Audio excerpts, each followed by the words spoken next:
Oh, morning Trainiacs. I just did a very light fasted workout and get in some cold exposure here for a few minutes to help shed some of those lbs.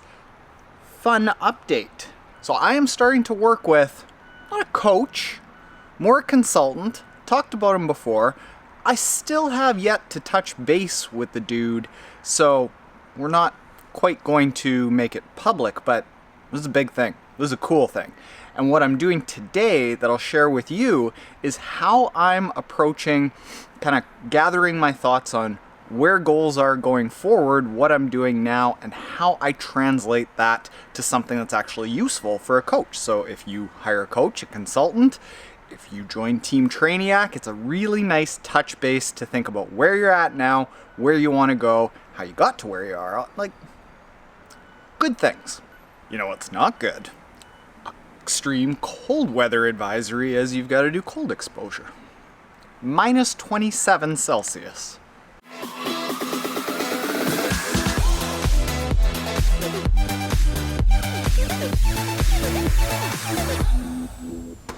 Okay, so I am going down the path of not necessarily hiring a coach because there are so many things that I test on myself and it's kind of a constant moving target. I don't think it's fair to somebody to bring them in as a coach and have all these other ideas of what I want to impose on my coaching.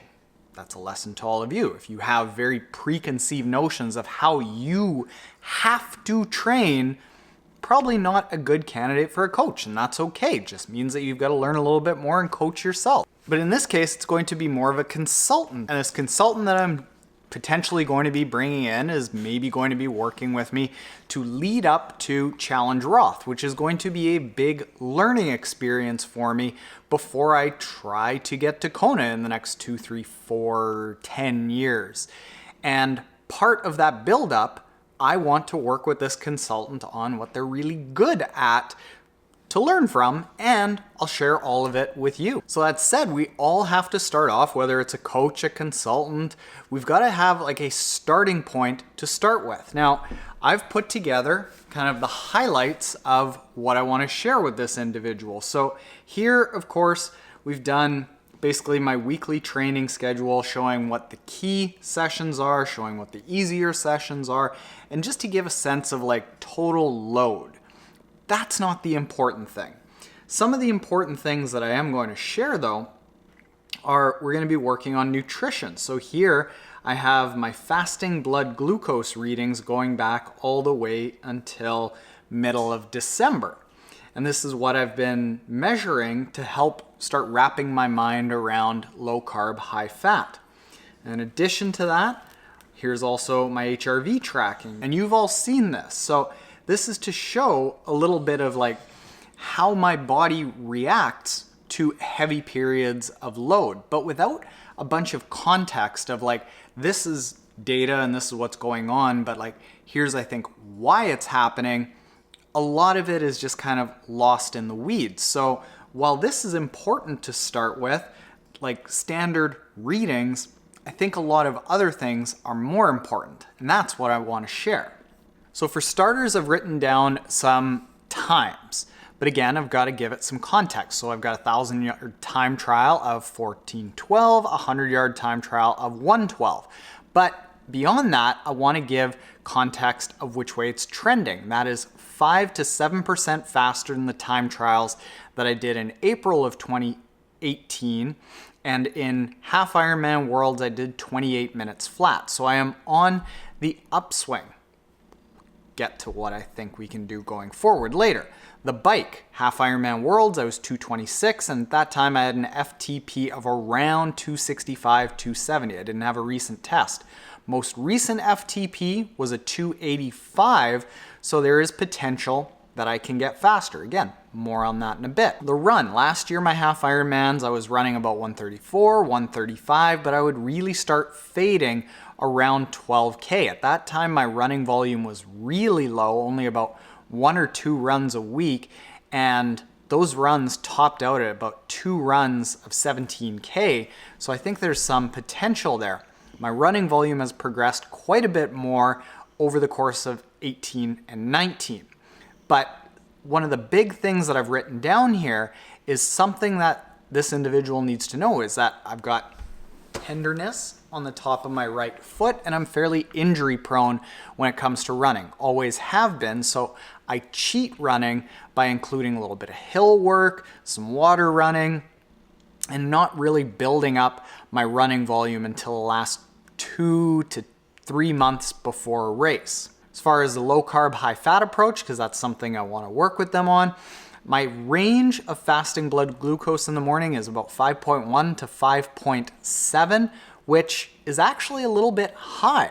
And I've been working on bringing that down, testing some things like bitter melon extract, cinnamon.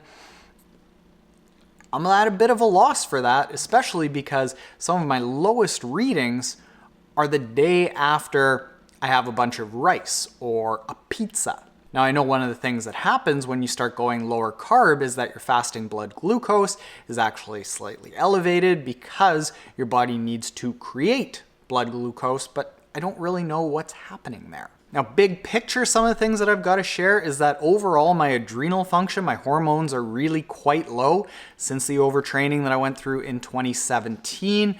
It still hasn't really come back. I'm functional now because I'm very, very cautious about building fatigue. I'm also religious about sleeping about 7.5 to 8.5 hours every night. Now, my body composition is about 155 pounds. I've fluctuated in between 150 and about 159. 5'8", so I'm always a muscular person, but I always do hold a little bit of fat, which is kind of strange, especially considering that I've even been lowering my carbs, I fuel right, I do a fair bit of strength training. You'd think that I would be leaner, but might have something to do with the hormones, might have something to do with a lot of things. But the biggest opportunities that I want to share is that swim, I think there can be a slight improvement, not massive, because everyone was a fair bit quicker during that half Ironman World Championship swim. The bike, I think there's a huge amount of potential there, going down close to about a 220. And I think this because my high-end power numbers are really high, like into the quadruple digits, hitting 900 watts, totally manageable for me. What I need to do is start being able to hold those watts for longer and longer periods of time. The run, I think, is where there's a huge amount of potential for improvement because I found that consistently I started fading at around 12 kilometers into the run. That is partly why I've been focusing on this low carb, high fat approach.